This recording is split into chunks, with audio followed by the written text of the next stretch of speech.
Adjustment को discuss किया था और मैंने आप लोगों को बोला था कि पास एडजस्टमेंट की किस चीजों को आप लोगों को लर्न करना है, क्योंकि बच्चों कॉन्सेप्ट उसी पे बेस्ड है। और आज की क्लास में हम पास एडजस्टमेंट के बारे में थोड़ी सी बातें और करेंगे। तो देखिए, मैंने लास्ट क्लास में पास एडजस्टमेंट की ये चीजें आप लोगों से डिस्कस करी थी कि आप लोगों को ये लर्न करना है, interest on capital, interest on drawing, salary, commission, divisible profit. जब फर्म पार्टनर्स को देती है तो क्या इंपैक्ट पड़ता है पार्टनर्स के कैपिटल अकाउंट पे, और जब फर्म उनसे रिवर्स लेती है तो पार्टनर्स कैपिटल अकाउंट पे क्या इंपैक्ट पड़ता है। बच्चों हमारे पास दो ही तो इंपैक्ट हैं, एक डेबिट और एक क्रेडिट, इसके अलावा तो कुछ है नहीं। हमें वही चीज अपने माइंड में सेट करनी है। अच्छा, अब इसमें दोनों याद करने की जरूरत नहीं थी आप लोगों को, आप सिर्फ एक पॉइंट याद करते और उसका रिवर्स पॉइंट आप लोगों को अपने आप याद हो जाता। कैसे सर? भाई डेबिट और क्रेडिट दो ही तो इंपैक्ट हैं। आप डेबिट वाले को याद कर लो अच्छे तरीके से कि अगर फर्म पार्टनर को इंटरेस्ट ऑन कैपिटल देगी तो पार्टनर का कैपिटल अकाउंट क्रेडिट होगा। तो भाई जब उससे रिटर्न लेगी या वापस लेगी या लेगी तो क्या करना है? ऑब्वियसली हमारे पास दो ही तो टर्म है, डेबिट एंड क्रेडिट। तो डेबिट हमें पता है तो अपोजिट वाला क्रेडिट होगा। ठीक है ना? क्लियर है ये अच्छे तरीके से? अच्छा, आज मैं आप लोगों को इस क्वेश्चंस को सॉल्व करने की ट्रिक्स बताने वाला हूं। ठीक है, वो आप लोगों ने याद कर लिया। अब जरा ट्रिक समझिए इसकी। बच्चों इसमें हमें एक एडजस्टमेंट टेबल बनाकर उसको एडजस्ट करना होता है। क्यों?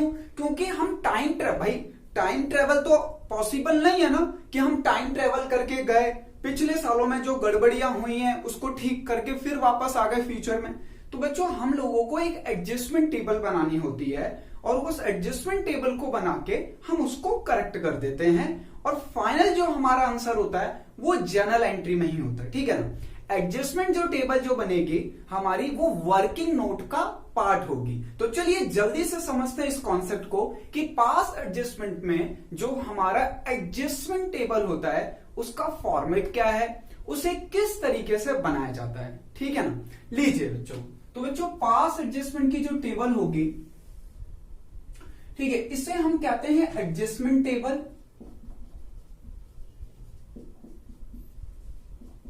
और ये आप लोगों का वर्किंग नोट का पार्ट होगा, याद रखना।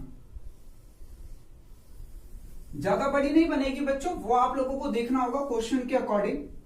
ठीक है, अब आप लोगों को देखना है क्वेश्चन में, हालांकि हम अभी क्वेश्चन डिस्कस नहीं कर रहे हैं। तो मैं सपोज मान लेता हूं बच्चों कि हमारे तीन पार्टनर हैं एक्स, वाई और जेड। कितने पार्टनर हैं? तीन। तो बच्चों याद रखना कॉलम बनेंगे 5। ठीक है, जितने भी पार्टनर हैं उससे 2 कॉलम ज्यादा।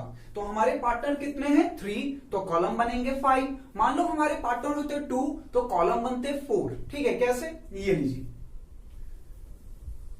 बच्चों, सबसे पहला कॉलम थोड़ा सा बड़ा बनेगा जो हमारा पर्टिकुलर का होगा। ठीक है, जिसमें हमें कुछ चीजें लिखनी होगी, तो ये थोड़ा सा बड़ा होना चाहिए। अब हमारे 3 पार्टनर हैं तो आप लोगों को 4 कॉलम बनाने पड़ेंगे। कितने? 4 कॉलम। ठीक, और फिर एक लाइन और ड्रॉ करनी पड़ेगी।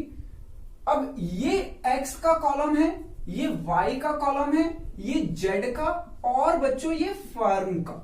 ठीक है ना? इस तरीके से। उसके बाद इन कॉलम को, हर पार्टनर्स के कॉलम को 2 पार्ट में आप लोग डिवाइड कर देंगे। ये लीजिए,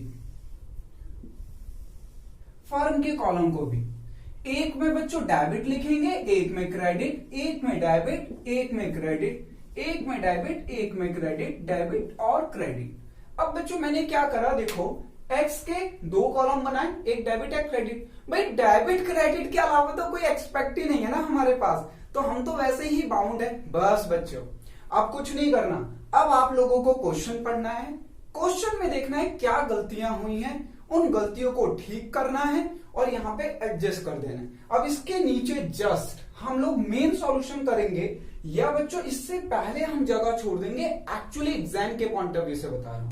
तो हम लोग जर्नल का फॉर्मेट बना के जो मेन सॉल्यूशन होगा हमारा वो जर्नल एंट्री होगा। ठीक है ना? तो हम लोग अब क्वेश्चन डिस्कस करेंगे तो आप लोगों को समझ आ जाएगा कि जर्नल एंट्री किस बेस पे पास होती है। बच्चों ये एडजस्टमेंट टेबल बन गई तो जर्नल एंट्री आप लोगों को खुद ही समझ आ जाएगी। क्लियर है सबको? अच्छा, अब इस क्लास में मेरे को आप लोगों को एडजस्टमेंट टेबल बनवा दी, पिछली क्लास वाला जो मैंने आप लोगों को बताया था ये रूल, ये आपने अच्छे तरीके से याद कर लिया। अब हमें करना क्या है इसमें बच्चों, हमें कुछ भी नहीं करना होता है। हमें क्वेश्चन पढ़ना होता है, क्वेश्चन में देखना होता है गलतियां क्या हुई हैं, उस गलती को रिवर्स करके और जो सही चीज होनी चाहिए वो ही करते हैं। मतलब हम पहले रॉन्ग वाली चीज को लिख देते हैं और फिर राइट वाली यानी करेक्ट वाली चीज को कर देते हैं। बस जो भी रॉन्ग हुई है उसको रिवर्स कर देंगे। रॉन्ग को क्या कर देंगे बच्चों, रिवर्स, और करंट वाले को, जो करेक्ट वाला है उसको लिख देंगे। बस हमारा काम खत्म हो गया।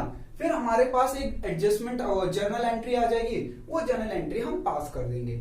यानी ये एडजस्टमेंट टेबल सबसे बड़ा रोल प्ले करता है। ठीक है ना बच्चों, बात करते हैं पास एडजस्टमेंट के क्वेश्चंस की। ठीक है ना, पास एडजस्टमेंट के जो क्वेश्चन है बच्चों वो 3 कैटेगरीज में है। देखो कैटेगरी 1 में आएगा आप लोगों का स्मॉल क्वेश्चन, इजी क्वेश्चन। ठीक है, कैटेगरी 2 में आएगा आप लोगों का बच्चों मीडियम क्वेश्चन और इजी क्वेश्चन आएगा। बट बच्चों जो कैटेगरी 3 है इसमें क्वेश्चन काफी बड़ा होगा।